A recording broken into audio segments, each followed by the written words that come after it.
Hello guys, so we're gonna get right into this video today, and I have been wanting to chat with you guys all day.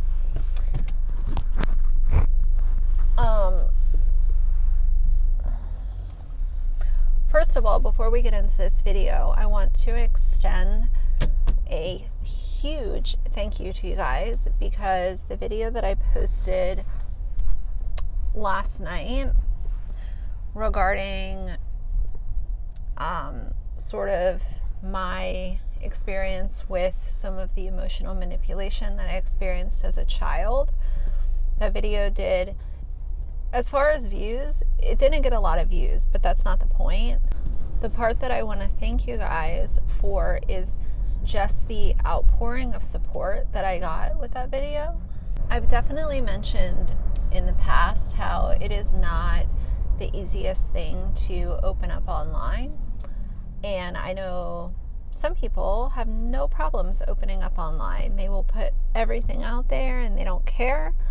They don't care if it's gonna get them support, backlash, hate, negativity. They just put it out, and you know, everyone's journey is a little bit different online, but with me, I've just been a little bit more reserved when it comes to sharing intimate details. So when I do put stuff out there and I get an outpouring of support and you guys feel comfortable enough to share some of your experiences in the comments, or even if you don't leave a comment at all, it's all good. But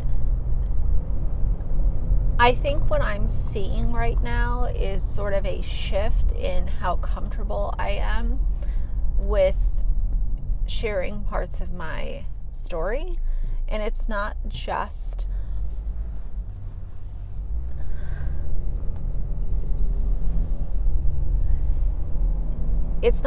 my current chapter, but specifically when it comes to sharing parts of my childhood. Because not all of my childhood was super duper positive. There were definitely some things that were not super glamorous. So just the fact that you guys have given me a place where I feel safe enough to share some of those things means a ton to me. So just wanted to say thank you.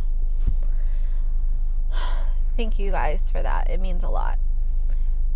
Secondly, I want to talk today about this whole idea of, I see it specifically with like the generation below me. So it's not really people my age or even in like their late 20s. I'm talking about like teenagers. So when it comes to kids that are in their teen years right now,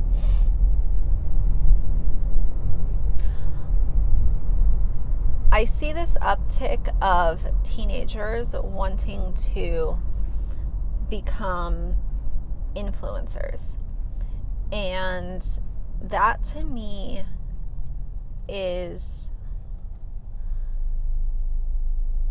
it's one thing to sit there and say, I want to be an influencer. You know, if you're just saying it, that's one thing.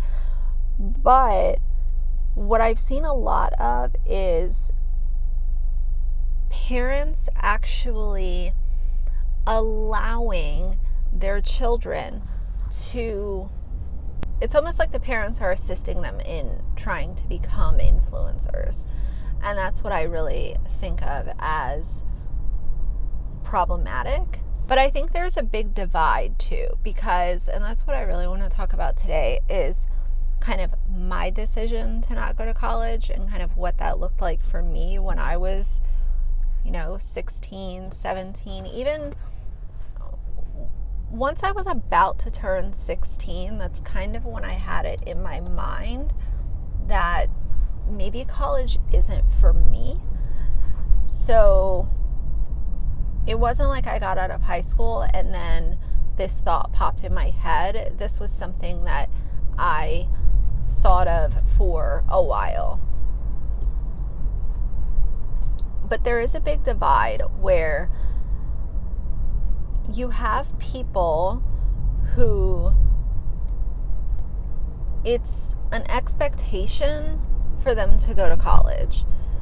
Usually the parents are involved. It might be a generational thing where the expectation is for this whole family to get into Harvard or to get into UVA or whatever college, it doesn't matter, UCLA, because, oh, well, you know, my grandparent went there, my parent went there, now I have to go there, like, so there's this expectation set forth.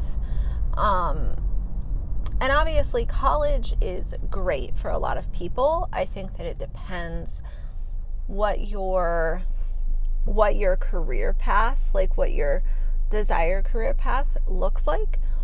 Obviously, if you want to become a lawyer or a doctor or a teacher or you know, someone in the medical field like a nurse, like there's schooling required for certain career paths. But I also think that there's a common misconception where, and I'm going to talk about the influencer piece of this in a second, but I'm just trying to like kind of get all my jumbled thoughts out there. You guys kind of know how my mind works by now. So there is a misconception that I've seen where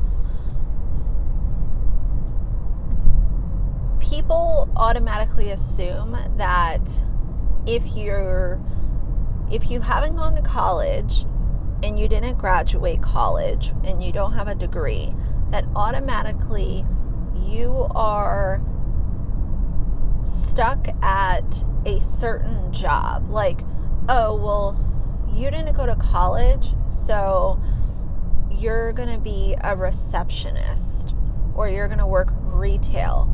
My sort of direct experience with this has been where people have heard about my background and you couldn't have worked in finance because you didn't go to college. There's no way that you could have a job in finance because you don't have a degree. And I think what people kind of don't see is the person who, like myself, didn't go to college, but I did decide to work my way up a corporate ladder. And there are so many jobs out there with really prestigious companies and held in a very high regard. And there are people holding those positions that did not go to college. And if they did go to college, they might not have graduated. So with certain positions, yes, a degree is required. But with me, specifically, yes, I worked in finance. No, I did not graduate college, but there are so many positions within companies that, you know, the job is demanding and it does require some experience, but it doesn't necessarily require a degree. When it comes to me, my direct decision for not going to college was a few things. It wasn't just one thing. Mine came down to, first of all, the money. The money aspect of it was, I would say, tied with not wanting to continue school. You guys know I didn't care for high school. High school was not a good time for me. I did not like going to class. As soon as I was able to start skipping, I did. And I became very delinquent when it came to my attendance record. I didn't want to be at school, and I hated it when I was there. So the thought of me, and I know that college and high school are completely different, but to convince a high schooler of that is a whole nother conversation. So I made the decision that I don't want to go through this for another 4 years or another 2 years or whatever. So when I was given the opportunity to go directly into the workforce, which I was already working a job and I was able to transition from part-time to full-time. So I made my mind up that that's what I was going to do. And I did not want,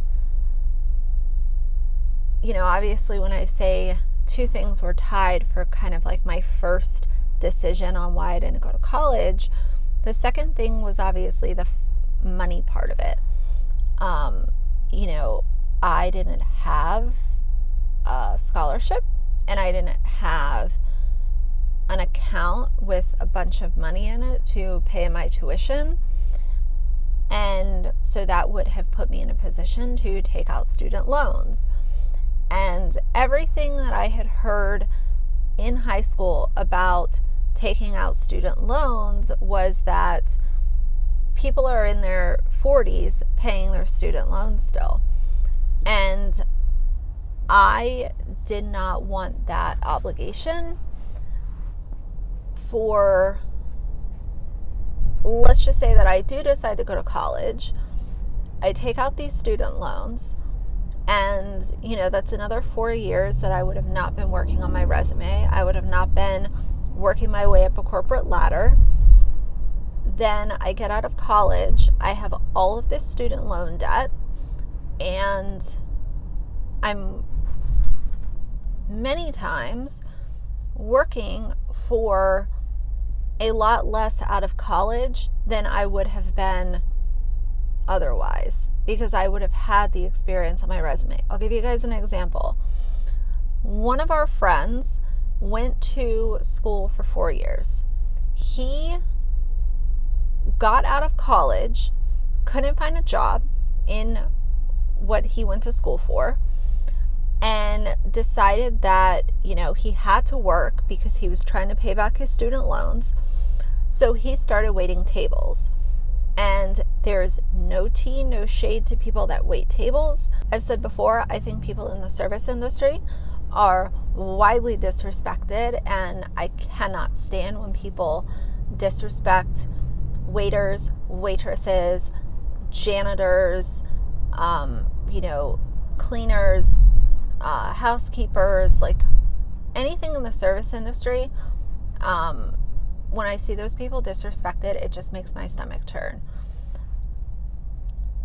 But, so the reason I say that is he started waiting tables and he was not able to pay back his student loans and afford a place on his own. So he came home from college, lived with his mom, and waited tables.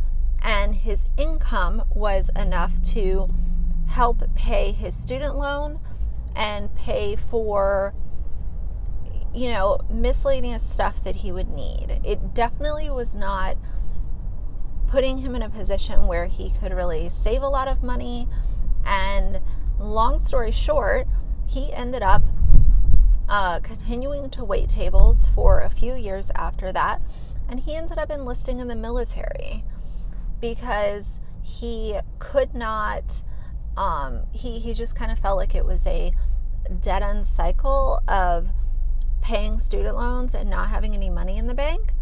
And he felt like going into the military, he could serve our country, be paid, a nice salary, and be able to actually go somewhere in life. He just kind of felt like he was spinning his wheels. And I also don't want it to seem like I'm saying, oh, well, he had to go into the military as if it's a downgrade. Going into the military is fantastic. But for someone to have gone to a 4-year university and not be able to find a job in the industry that they got their degree with, and then they go into the military, He said, he was like, I wish that I didn't even go to college. I should have just enlisted in the military straight away, and I wouldn't be stuck with these student loan debts that I'm still paying. I think as a society, we're in a very interesting we're kind of at this very interesting junction. And the reason I say that is because with being an entrepreneur and, people finding success on social media, being a YouTuber, being on Instagram, this kind of avenue that's opening up for a lot of people,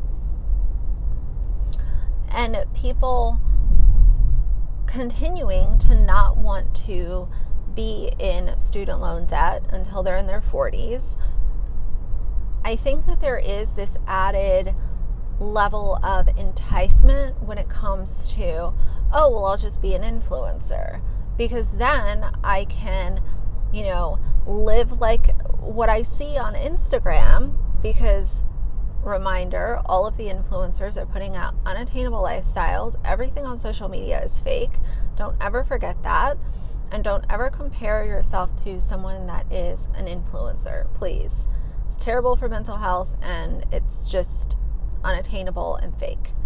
I see the appeal of it, but to see a generation of kids seeking to want to be influencers is so disheartening, because not only is everything on social media fake, but the toll that being young and being on social media takes on someone, there is a huge mental health toll that most teenagers are not mentally prepared to deal with, the stress and the agony and the hate and the trolls when it comes to putting yourself out online.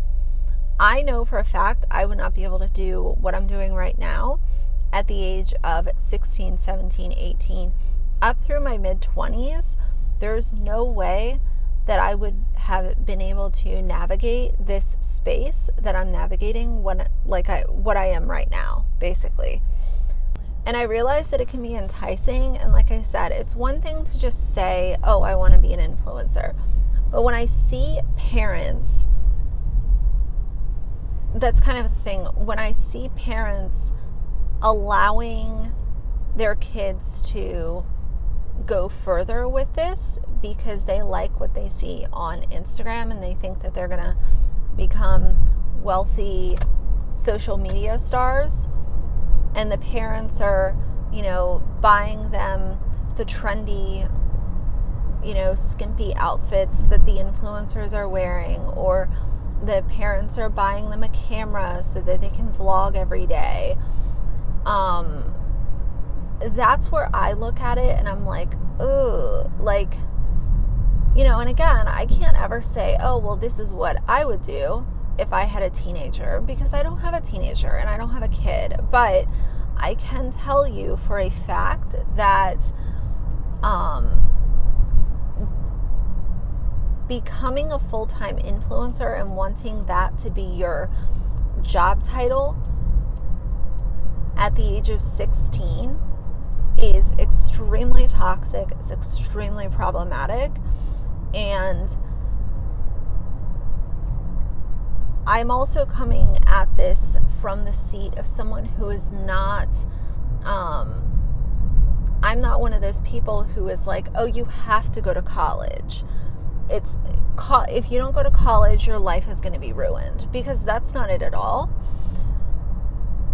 I have been able to find a lot of success in my career by taking my time, building on my resume, gaining experience, negotiating good salaries, because I know that even though I don't have a degree, I know what I'm worth, and I've been able to luckily obtain that with no college degree. But it does seem like this is on the rise as far as people, kids that are very young wanting this to be what they do. And not to mention, let's just talk real quick also about the job security when it comes to being an influencer. Let's just say that you become a full-time influencer and you're making $100,000 a year. You know, that is kind of based on what I've seen, that's in the median. I know a lot of them make a lot more than that. But let's just use $100,000 as a base number. So you're making that salary for a year or 2 years, and you are getting sponsorships and all this kind of stuff, and that's not including any free product that's being sent to you from companies, clothing companies, makeup companies, whatever. If that's what you're making, and then let's just say that one day you, by a mistake, upload something onto the internet that you did not intend to be uploaded to the internet. Then you go from being an influencer, making your 6-figure salary and getting all the PR packages and brand deals, to every drama channel under the sun covering you, dissecting your video, and the public, the internet public, wanting to hold you accountable for this terrible action that you posted onto the internet unintentionally. Now, since you decided at the age of 16 or 18 that you wanted to be an influencer, and you never took a job, and you're, you didn't go to college, you didn't get a job, you spent all your time online, and now you are being held up in front of the court of public opinion that is the internet, drama channels, commentary channels, all of these types of things. Now you have no resume to fall back on, no college degree to fall back on. All you have is your Instagram following of 400,000 people, or 400,000 subscribers. What is your fallback plan? Those are the types of situations that I think of when it comes to a young kid wanting to put all of their eggs into one basket and I want to be an influencer. That's their goal. I always, I've always thought that it was a good idea to be passionate about making stuff online. If that's what you want to do and you want to make videos and post pictures and all that stuff, social media can be very fun, and I'm all for it. But I also look at it like making YouTube or Instagram your nest egg and putting everything that you own into that, and wanting to keep up this influencer lifestyle and not save a lot of money and buy the bigger house and the nicer cars and be filled with materialistic items all the time so that you can show to your followers, look at all the stuff that I have. I've just always felt like it was way too risky, and I think if you guys have kind of gathered anything from the things that I've told you, it's that I like having control of my next chapter. I want to know what tomorrow is going to hold. I want to know that next month I'm not going to be, trying to figure out how I'm going to pay my rent. And that's me, and that's my decision-making skills. But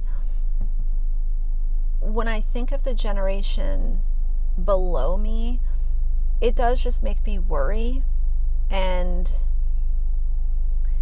parents can do whatever they want with their kids, But I think what the troublesome part is this normalization of being an influencer. There's nothing normal about being an influencer.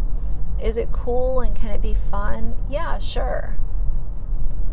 But it's only fun until you make that bad judgment call and you're being dragged across the internet and you have no backup plan, you have no plan B, and now you're sitting there, no job experience, no college degree, and no nest egg, because your popularity and your clout and your clicks and views was your nest egg.